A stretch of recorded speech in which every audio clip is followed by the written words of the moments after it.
وعلیکم ورحمۃ اللہ وبرکاتہ۔ محمد قاسم جلال پور سے سوال کرتے ہیں کہ نماز تہجد کی نیت کا کیا طریقہ ہے اور نماز تہجد پڑھنے کا کیا طریقہ ہے اور نماز تہجد کا پڑھنے کا کون سا وقت ہے اور نماز تہجد پڑھنے کی کیا فضیلت ہے، تو اس بارے میں رہنمائی فرمائیں۔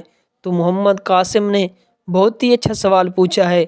تو نماز تہجد کی نیت جس طرح عام نوافل کی نیت کی جاتی ہے تو اس طرح نیت اس کا طریقہ بھی اسی طرح ہے، اور زبان سے الفاظ ادا کرنا ضروری نہیں ہے، دل میں یہ نیت ہی کافی ہے کہ میں نماز تہجد ادا کر زبان سے الفاظ ادا کرتا ہے تو اس طرح نیت کرے کہ میں 2 رکعت نماز تہجد پڑھ رہا ہوں۔ اور اسی طرح نماز تہجد پڑھنے کا طریقہ اس طرح ہے جس طرح عام نوافل پڑھی جاتی ہیں، تو اسی طرح نماز تہجد کو بھی پڑھا جائے گا۔ اور اس کا وقت جو ہے کہ انسان رات عشاء کی نماز پڑھنے کے بعد سو جائے اور رات کے آخری پہر میں کھڑا ہو جائے تو اس وقت نماز تہجد ادا کرے، تو یہ نماز تہجد کا سب سے افضل اور بہتر وقت ہے۔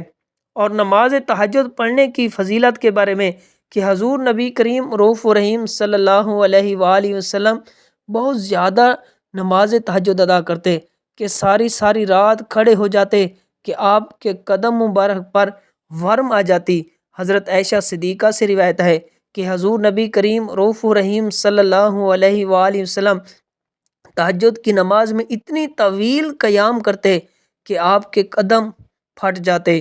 حضرت عائشہ نے ایک مرتبہ عرض کیا کہ یا رسول اللہ، آپ اتنی زیادہ مشقت کیوں اٹھاتے ہیں؟ اللہ تعالیٰ نے تو آپ کی اگلی اور پچھلی خطائیں معاف کر دی ہیں۔ تو آپ صلی اللہ علیہ وآلہ وسلم نے فرمایا، کیا پھر میں شکر گزار بندہ بننا پسند نہ کروں؟ عمر کے آخری حصے میں جب حضور نبی کریم رؤوف رحیم صلی اللہ علیہ وسلم بڑا قیام نہ کر سکتے تو اس وقت بیٹھ کر نماز تہجد ادا کرتے، اور رکوع کا وقت آتا تو کھڑے ہو جاتے۔ آپ نماز تہجد میں تقریباً 30 یا 40 آیاتیں پڑھتے پھر رکوع فرماتے۔ اور اسی طرح حضور نبی کریم رؤوف رحیم صلی اللہ علیہ وآلہ وسلم نے فرمایا کہ جو نماز تہجد ادا کرتا ہے تو وہ سلامتی کے ساتھ جنت میں داخل ہو جاتا ہے۔ کہ حضرت عبداللہ بن سلام کہتے ہیں کہ جب نبی کریم رؤوف رحیم صلی اللہ علیہ وآلہ وسلم مدینہ تشریف لائے تو لوگ آپ کی طرف تیزی سے بڑھے اور کہا گیا، اللہ کے رسول آ گئے، اللہ کے رسول آ گئے، اللہ کے رسول آ گئے۔ تو یہ 3 بار کہا۔ چنانچہ میں بھی لوگوں کے ساتھ پہنچا تو آپ کو دیکھوں کہ میں نے آپ کا چہرہ اچھی طرح دیکھا تو پہچان گیا کہ یہ چہرہ کسی جھوٹے کا نہیں ہو سکتا۔ تو اس وقت سب سے پہلی بات جو میں نے آپ صلی اللہ علیہ وآلہ وسلم کو فرماتے ہوئے سنی وہ یہ کہ آپ صلی اللہ علیہ وآلہ وسلم نے فرمایا، لوگو سلام کو عام کرو، کھانا کھلاؤ، رشتوں کو مضبوط کرو، رات میں جب لوگ سو رہے ہوں تو اس وقت نماز ادا کرو، نماز تہجد ادا کرو تو تم جنت میں سلامتی کے ساتھ داخل ہو جاؤ گے۔ تو اس حدیث میں حضور نبی کریم رؤوف رحیم صلی اللہ علیہ وسلم نے ہمیں وہ اعمال بتائے جو انسان کو جنت میں سلامتی کے ساتھ لے جاتے ہیں۔